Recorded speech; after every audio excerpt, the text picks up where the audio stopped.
ஓம் சாந்தி. அவ்யக்த முரளி 2-5-1982. அவ்யக்த பாப்தாதா, மதுபன்.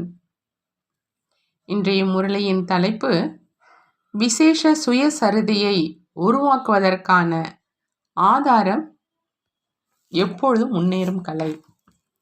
அதாவது வாழ்க்கை கதை உருவாக்குவதற்கான ஆதாரம் எப்பொழுதும் முன்னேறும் கலை. பாப்தாதா ஒவ்வொரு குழந்தையின் வாழ்க்கை சரித்திரத்தை பார்த்துட்டு இருக்கிறாங்க. ஒவ்வொருவரினுடைய வாழ்க்கை கதையை என்னென்ன எதிர்காலத்தினுடைய ரேகைகள் இருக்குது, எப்பொழுதும் ஒரே சீராக முன்னேற்றத்தின் பக்கம் சென்று கொண்டிருக்குதா, அந்த மாதிரி 2 விதமான ரேகை, அதாவது வாழ்க்கையினுடைய லீலை தென்பட்டுச்சின்னு சொல்கிறாங்க பாபா. எப்பொழுது ஏற்றத்திற்கு பிறகு ஏதாவது காரணமாக ஏறும் கலைக்கு பதிலாக இறங்கும் கலையில் வர்றாங்க அப்படின்னா, இறங்குவதனுடைய பிரபாவமும் தன் பக்கம் இழுக்குது. பல காலத்தின் ஏறும் கலை பல காலத்தின் பிராப்தியை சேவிக்குது. சகஜ யோகி வாழ்க்கை இருக்கிறவங்க எப்பொழுதும் தந்தையினுடைய நெருக்கம் மற்றும் துணையை அனுபவம் செய்கிறாங்க. எப்போ தன்னை அனைத்து சக்திகளிலும் மாஸ்டர் அப்படின்னு புரிஞ்சுக்கிறதுனால சகஜமாக நினைவு சொர்பமாக ஆயிடுறாங்க. எந்த ஒரு சூழ்நிலை அல்லது சோதனை வந்தாலும் எப்பொழுதும் தன்னை விக்ன விநாசக் அப்படின்னு அனுபவம் செய்கிறாங்க. எப்பொழுதும் ஏறும் கலை, அதாவது எப்பொழுதும் அனைத்து பிராப்திகளையும் அடைந்திருக்கிறவங்க, மேலும் ஏறிய பிறகு இறங்கி அதன் பிறகு ஏறுறவங்க, இழந்ததை மீண்டும் அடையிறவங்க. அந்த மாதிரி இறங்கி பிறகு ஏறும் ஆத்மாக்கள் அடைந்தோம் ஆனால் இழந்து விட்டோம் அப்படின்னு அனுபவம் செய்கிறாங்க. அடைந்ததனுடைய அனுபவியாக இருக்கிற காரணத்தினால மீண்டும் அதே நிலையை அடையாமல் இருக்கவும் முடியாது. ஆகையினால விசேஷ கவனம் கொடுக்கறதுனால மீண்டும் அனுபவத்தை அடைஞ்சிடுறாங்க. ஆனால் நிரந்தரமாக மற்றும் சகஜமாக அடைவர்களுடைய பட்டியலில் இருப்பதற்கு பதிலாக இரண்டாம் நம்பர் பட்டியலில் வந்துடுறாங்க. 3ஆம் நம்பரினுடைய விஷயமோ அவருடைய வாழ்க்கை கதை எப்படி இருக்கும் அப்படின்னு நீங்களே யோசிக்கலாம். 3ஆம் நம்பரிலோ வரவே வேண்டாம் தான் இல்லையா அப்படின்னு பாபா கேட்குறார். தன்னுடைய வாழ்க்கை கதையை எப்பொழுதுமே முன்னேற்றத்தை நோக்கியே செல்வதாக, அனைத்து விசேஷங்கள் நிரம்பிய எப்பொழுதும் பிராப்தி சொரூபமா அந்த மாதிரி உயர்ந்ததாக ஆக்க சொல்கிறாங்க பாபா. இந்த நேரம் மேலே, அடுத்த நேரம் கீழே, மேலும் கொஞ்ச நேரம் மேலே, மீண்டும் கொஞ்ச நேரம் கீழே, அப்படி அந்த மாதிரி ஏறுறது இறங்குவது அப்படிங்கிற அந்த விளையாட்டில் நிரந்தர அதிகாரத்தை விட்டுடாதீங்கன்னு சொல்கிறாங்க. இன்று பாப்தாதா அனைவருடைய வாழ்க்கை கதையை பார்த்துட்டு இருந்தோம். எப்பொழுதும் ஏறும் கலை இருக்கிறவங்க எத்தனை பேர் இருப்பாங்க, மேலும் யார் இருப்பாங்க, நான் எந்த லிஸ்ட்டில் இருக்கிறேன் அப்படின்னு தன்னை பார்க்கவும் முடியும் இல்லையா. இறங்குவதற்கான சூழ்நிலைகள் சோதனைகளோ அனைவரினுடைய எதிரிலும் வரும். பரீட்சையின்றி யாரும் தேர்ச்சி பெற முடியாது. ஆனால் பரீட்சையில் சாட்சியாக இருப்பது மற்றும் தந்தையினுடைய துணையினுடைய நினைவு சொரூபம் மூலமாக முழுமையாக தேர்ச்சி பெறுவது, அல்லது வெறும் தேர்ச்சி பெறுவது, அல்லது கட்டாயத்தில் தேர்ச்சி பெறுவது அப்படிங்கிற இதில் வித்தியாசம் வந்துடுதுன்னு சொல்கிறாங்க. அடுத்ததாக பெரிய பரீட்சையை சிறியதாக நினைப்பது அல்லது மிக சிறிய விஷயத்தை பெரியதாக நினைப்பது, இதில் வித்தியாசம் ஏற்பட்டுடுது.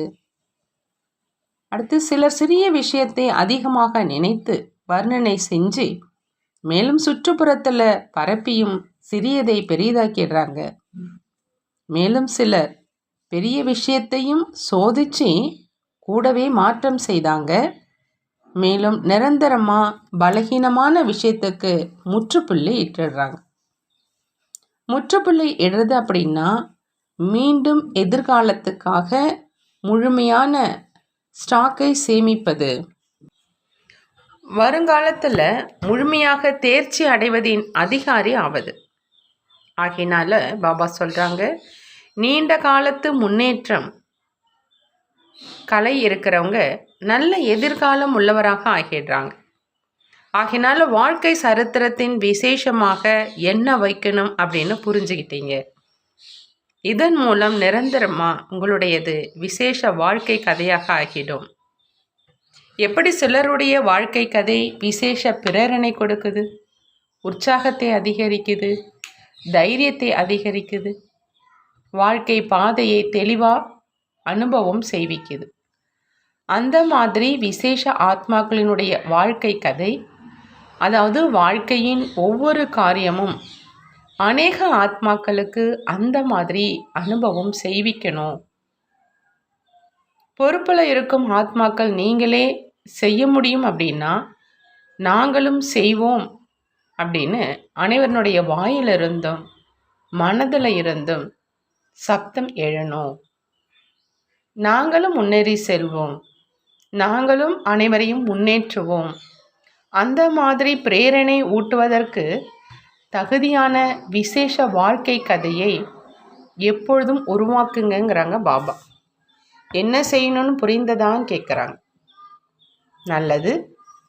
இன்றோ இரட்டை வெளிநாட்டினர் சந்திப்புக்கான நாள். ஒரு பக்கம் வெளிநாட்டினர், இன்னொரு பக்கம் மிக நெருக்கத்தில் இருக்கிறவங்க, அதாவது மதுபனி வாசிகள். இருபாலரினுடைய விசேஷ சந்திப்பு இது. மற்ற அனைவருமே கேலரியில் பார்ப்பதற்காக வந்திருக்கிறாங்க. ஆகினால வந்திருக்கும் அனைத்து குழந்தைகளுக்கும் மரியாதை வைத்து முரளியும் சொன்னார். நல்லது. சதா சந்திப்பு வாழ்க்கையினுடைய சாரத்தை நடைமுறை வாழ்வில் கொண்டு வரக்கூடிய விசேஷ சமிக்சைகளை தன்னுடைய வாழ்க்கையின் நிரந்தரமான வரதானம் என்று புரிந்து வரதானி மூர்த்தி ஆக்கக்கூடிய, கேட்பது அப்படின்னா ஆவது என்று இந்த ஸ்லோகனை எப்பொழுதும் நினைவு சொர்பத்தில் கொண்டு வரக்கூடிய, அன்பின் நன்றி கடனாக எப்பொழுதும் தடையற்றவர் ஆக்குவதற்காக சகயோகம் கொடுக்கக்கூடிய, எப்பொழுதும் அனுபவ மூர்த்தியாகி அனைவரிலும் அனுபவங்களின் விசேஷத்தை நிரப்பக்கூடிய அந்த மாதிரி தந்தைக்கு சமமான சம்பன்ன சிரேஷ்ட ஆத்மாக்களுக்கு பாப் தாதாவின் அன்பு நினைவுகள் மற்றும் நமஸ்காரம் செய்கிறாங்க. நாமும் நம்மளுடைய பாப்தாதாவுக்கு அன்பு நினைவுகள் மற்றும் நமஸ்காரம் செய்வோம். தீதி அவர்களோடு அவ்யக்த பாப்தாதாவினுடைய சந்திப்பு. பாபா சொல்கிறாங்க, பொறுப்பாளர் ஆகியிருக்கும் தந்தையின் அனைத்து புஜங்களும் அவரவர்களுடைய காரியத்தை யதார்த்த ரூபத்தில் செய்து கொண்டிருக்கிறார். இவங்க அனைவரும் புஜங்கள் தான் இல்லையா? அனைவரும் வலது கரமா அல்லது யாராவது இடது கரமும் இருக்கிறாங்களா அப்படின்னு கேட்குறாங்க பாபா. யார் தன்னை பிராமணன் அப்படின்னு சொல்லிக்கிறாங்களோ, அப்படி பிராமணன் அப்படின்னு சொல்லும் அனைவரும் வலது கரமாக இருக்கிறாங்களா அப்படின்னு கேட்குறாங்க. பிராமணன் சில நேரம் ஆகிடுறாங்க, புஜங்களும் மாறுமா அப்படின்னு கேட்குறாங்க பாபா. அந்த மாதிரி ராவணனுடைய தலையும் இந்த நேரம் வெட்டப்பட்டது, ஆனால் அடுத்து உடனே மீண்டும் தலை வந்து விடுவதாக காண்பிக்கிறாங்க. ஆனால் பிராமணர்களிலும் பிரம்மாவின் புஜங்களும் மாற்றம் ஆகிக்கொண்டே இருக்கின்றனவா என்ன அப்படின்னு கேட்குறாங்க பாபா. அப்படின்னா தினசரி புஜங்கள் மாறிக்கொண்டே இருப்பதாக ஆகும். உண்மையில் அனைவரும் தன்னை பிரம்மா குமார் அல்லது பிரம்மா குமாரி அப்படின்னு சொல்கிறாங்க. ஆனால் மனதில் நான் பிரத்யக்ஷ பலன் அப்படிங்கிற பழத்தை அருந்துபவன் அல்ல, ஆனால் கஷ்டப்பட்டு முயல்வது அப்படிங்கிற பழத்தை அருந்துபவன் அப்படின்னு உணர்றாங்க. சிலர் பிரத்யட்ச பலன் அப்படிங்கிற பழத்தை அருந்துறவங்க மற்றும் சிலர் கடின உழைப்புங்கிற பழத்தை அருந்துறவங்க. மிக கடுமையாக உழைப்பதற்கெல்லாம் அவசியம் இல்லைன்னு சொல்கிறாங்க பாபா. திட எண்ணம் மற்றும் ஸ்ரீமத் என்ற இதன் ஆதாரத்தில் மட்டும் ஒவ்வொரு எண்ணத்தையும் காரியத்தையும் செஞ்சுக்கிட்டே இருந்தீங்க அப்படின்னா கடின உழைப்பிற்கான விஷயமே இல்லை. இந்த இரண்டினுடைய ஆதாரத்தில் நடக்காத காரணத்தினால எப்படி வண்டி தண்டவாளத்திலிருந்து இறங்கிடுதோ அந்த மாதிரி ஆயிடுது. பிறகு கஷ்டமாகுது. ஒருவேளை வண்டி தண்டவாளத்திலேயே போய்கொண்டு இருக்குது அப்படின்னா எந்த கஷ்டமும் இல்லை. இன்ஜின் ஓடிக்கிட்டு இருக்குது, மேலும் அது ஓட்டிக்கொண்டு இருக்குது. பாபா சொல்கிறாங்க, ஒருவேளை வண்டி தண்டவாளத்திலே போயிட்டுருக்குது அப்படின்னா எந்த கஷ்டமும் கிடையாது. இன்ஜின் ஓட்டிகிட்ருக்குது, மேலும் அது ஓடுது. ஆக இந்த இரண்டின் ஆதாரத்தினால திட எண்ணம் அல்லது ஸ்ரீமத் படி நடப்பதற்கு மிகுந்த கவனம் வைக்கணும். ஆனால் திட எண்ணம் வைக்கிறதுல பலகீனம் இருக்குது அப்படின்னா அதனுடைய ரிசல்ட் என்னவாக இருக்கும்னு பாபா கேட்குறாங்க. கடின உழைப்பு அப்படிங்கிற அந்த பழம் அருந்துபவர்களும் சத்திரியர்களுடைய வரிசையில் வந்துட்டாங்க. எப்பொழுதாவது அவர்களிடம் ஏதாவது விஷயத்தை கேட்டீங்க அப்படின்னா கடின உழைப்பு அல்லது கஷ்டத்தின் கதையைத்தான் சொல்லுவாங்க. எப்படி ஏற்கனவே சொல்லியிருந்தோம் இல்லையா, ஒரு விஷயத்தை அகற்றினார் என்றால் இன்னொன்று வந்துடுது. எலியை விரட்டினோம் என்றால் பூனை வந்துடுது, பூனையை விரட்டினோம் என்றால் நாய் வந்துடுது. அப்படி அகற்றுவதிலேயே ஈடுபட்டு இருக்கிறாங்க. 3 தர்மங்கள் சேர்ந்தே ஸ்தாபனை ஆகுது தான் இல்லையா, பிராமணன், தேவதை மற்றும் சத்திரிய தர்மம். ஆகையினால 3 விதங்களுமே தென்படும். அநேகர்களுக்கு ஜென்மமே கஷ்டப்பட்டு தான் ஆச்சு. மேலும் சிலரோ குழந்தை பருவத்திலிருந்தே கடின உழைப்பு செய்வதை தொடங்கிட்டாங்க. இதுவும் அநேக விதமான அதிர்ஷ்டத்தின் ரேகைகள் தான். சிலர்கிட்ட கேட்டோம் அப்படின்னா நாங்கள் தொடக்கத்திலிருந்தே எந்த கடின உழைப்பும் செய்யலை அப்படின்னு சொல்லுவாங்க. ஸ்ரீமத் படி நடக்கணும், யோகி ஆகணும் என்பது இயல்பாகவே லட்சிய சொரூபமாக ஆயிடுச்சு. அலட்சியமாக இருப்பாங்க என்றல்ல, ஆனால் இயல்பாகவே சொரூபமாகி நடக்கிறாங்க. அலட்சியமாக இருக்கிறவங்களுக்கு கஷ்டம் அனுபவம் ஆகிறதில்லை, ஆனால் அது தலைகீழான விஷயம். அவருக்கு பின்பு எதிர்காலம் உருவாவதில்லை. தந்தைக்கு சமமாக பிராப்தியினுடைய அனுபவம் செய்வதில்லை. மற்றபடி பிறந்ததிலிருந்து பொறுப்பற்ற அலட்சியமானவர் சாப்பிடுவார், அருந்துவார், தூய்மையான வாழ்க்கை வாழ்ந்தார், அவ்வளோதான். நியமப்படி செல்பவர், ஆனால் தாரணையை வாழ்க்கையில் கொண்டு வருபவர் அல்ல. இங்கேயும் அவரை நேமிநாத், அதாவது நியமப்படி நடப்பவர் அப்படின்னு வர்ணனை செய்கிறாங்க. சிலர் நேமிநாத்தாக மட்டுமே இருக்கிறாங்க. வகுப்புக்கு யோகாவுக்கு அனைவருமிடம் முதல்ல வருவாங்க. ஆனால் என்ன அடைந்தாங்க? ஞானத்தை கேட்டுவிட்டோம் அப்படின்னு சொல்லுவாங்க. முன்னேற வேணும், முன்னேறணும் அப்படிங்கிற லட்சியம் இருக்காது. முரளி கேட்டுட்டோம், மஜா வந்துடுச்சு, சரி, வந்தார், சென்றார், நடந்தார், அருந்தினார். இந்த மாதிரியானவர்களை நேமிநாத் என்று சொல்றது. இருந்தாலும் அந்த மாதிரியானவர்களுக்கும் பூஜை நடக்குது. நியமப்படியோ நடந்துக்கிறாங்க இல்லையா, அந்த அளவு செய்கிறாங்க இல்லையா, அதன் பலனாகவும் பூஜைக்குரியவராக ஆகிடுறாங்க. மழை பெய்யுது அப்படின்னா நெருக்கமானவர்கள் வரமாட்டாங்க. ஆனால் இவர் வருவார், தூய்மையாகவும் இருக்கிறார், ஆகினால பூஜைக்குரியவராக அவசியம் ஆகிடுறார். அந்த மாதிரியானவர்களும் வேண்டும் இல்லையா, 10 வருடங்கள் ஆயிடும். இருந்தும் அவரிடம் ஏதாவது விஷயத்தை பற்றி கேட்டோம் அப்படின்னா முதல் நாள் என்ன பதில் இருந்ததோ அதே பதிலைத்தான் 10 வருடங்களுக்கு பிறகும் சொல்வார். நல்லது. இப்பொழுது பாப்தாதா சூட்சம வதனத்தில் அவர்களுக்குள்ள மிகவும் பேசிக்கிறாங்க. இருவரும் பேசிக்கிறாங்க. இருவரும் சுதந்திர ஆத்மாக்கள். சேவையோ ஒரு நொடியில் செஞ்சாங்க. அனைவருக்கும் அனுபவம் செய்வித்தாங்க. பிறகு அவர்களுக்குள்ள என்ன செய்வாங்க? ஆன்மீக உரையாடல் செய்து கொண்டே இருக்கிறாங்க. பிரம்ம பாபாவுக்கு ஜென்மம் எடுத்தவுடன் முதல் நாள் ஆசையாக இதுவாகத்தான் இருந்தது. எந்த ஆசை அப்படின்னா, நானும் தந்தைக்கு சமமாக அவசியம் ஆவேன் அப்படிங்கிற அந்த பெருமிதம் மற்றும் போதை இருந்தது. தொடக்க காலத்தின் பிரம்மாவினுடைய வார்த்தைகள் நினைவிற்கு தான் பாப்தாதா கேட்குறாங்க. வந்து கொண்டிருக்கிறேன், ஒன்றாக இணைந்து கொண்டிருக்கிறேன் அப்படிங்கிற அந்த போதை, இந்த நிறைந்த வார்த்தைகளே எப்பொழுதும் அவர் பிறந்தபோது என்ன எண்ணம் மற்றும் வார்த்தைகள் இருந்துச்சோ அவையே எப்பொழுதும் காரியத்தை முடிச்சிட்டு அதே லட்சிய ரூபத்தில் நிரம்பியும் விட்டார். முதல்ல அர்த்தம் புரியலை, ஆனால் நடக்கணும் அப்படின்னு இருந்ததுவோ அவையே வார்த்தைகளில் கூறப்பட்டது. மேலும் கடைசியில் என்ன பார்த்தீங்க? தந்தைக்கு சமமாக பழைய சட்டையை கழட்டி விட்டார் இல்லையா? எவ்வளோ நேரத்துக்குள்ளே இவையெல்லாம் நடந்தது? சில வினாடிகளின் காட்சியாக இருந்தது. இதைத்தான் தந்தைக்கு சமமாக தேக உணர்வையும் சகஜமாக விட்டு பற்றுதலை என்ற நினைவு சொர்ப நிலை அப்படின்னு சொல்கிறது. நான் சென்றுட்டு இருக்கேன், என்ன நடந்துட்டுருக்குது அப்படிங்கிற எண்ணம் எழுந்தது. குழந்தைகள் எதிரில் இருந்தாங்க, ஆனால் பார்க்கல. லைட் மைட் மற்றும் சமநிலையுடைய திஷ்டியை கொடுத்துக்கிட்டே பறவை பறந்துருச்சு. அந்த மாதிரி அனுபவம் செஞ்சாங்க இல்லையா? எவ்வளோ சுலபமாக பறந்து போச்சு இருந்தது. யார் பார்த்துட்டு இருந்தாங்களோ அவங்க பார்த்துக்கிட்டே இருந்துட்டாங்க. பறந்து செல்றவங்க பறந்தே சென்றுட்டார். இதைத்தான் தொடக்கத்தில் இருந்த இதே வார்த்தை மேலும் இறுதியில் அதே சொரூபம் ஆகிட்டார்.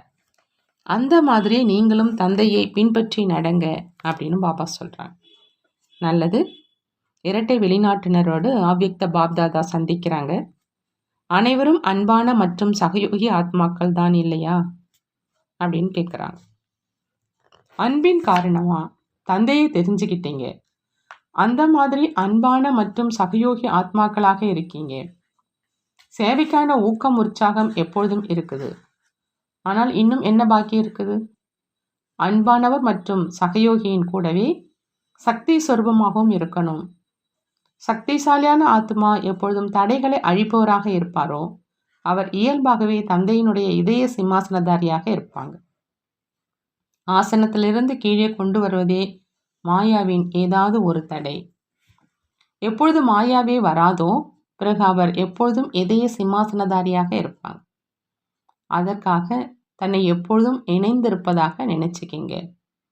ஒவ்வொரு காரியத்திலும் விதவிதமான சம்பந்தத்தில் துணையின் அனுபவம் செய்யுங்க. ஆகினால எப்பொழுதும் உடன் இருப்பீங்க, எப்பொழுதும் சக்திசாலியாகவும் இருப்பீங்க. மேலும் எப்பொழுதும் தன்னை ரமணிகரமாகவும் அனுபவம் செய்வாங்க.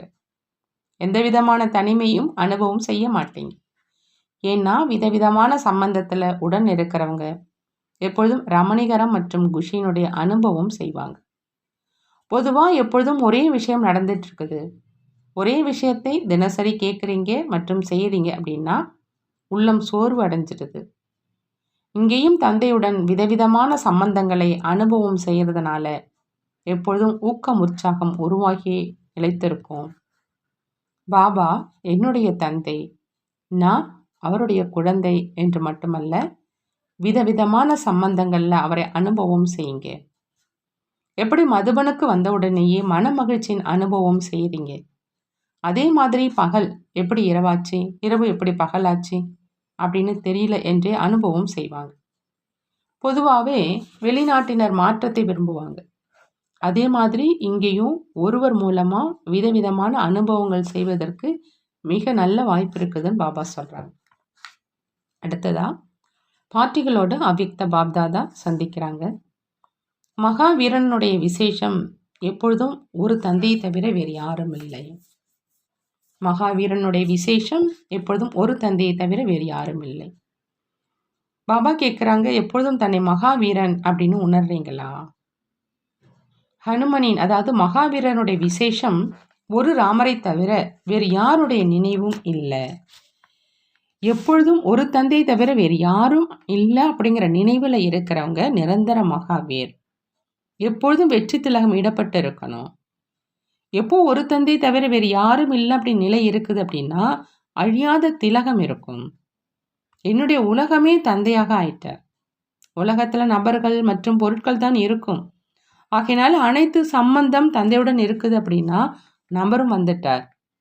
மேலும் பொருள், அதுவும் அனைத்து பிராப்திகளும் தந்தைகிட்ட இருந்து கிடைத்த மாதிரி. சுகம், சாந்தி, ஞானம், ஆனந்தம், அன்பு, அனைத்து பிராப்திகளும் கிடைச்சிருச்சு. அடைவதற்கு இன்று வேறு எதுவுமே இல்லை அப்படின்னா புத்தி வேறு எங்கு செல்லும், எப்படி செல்லும் அப்படின்னு பாபா கேட்குறாங்க. நல்லது.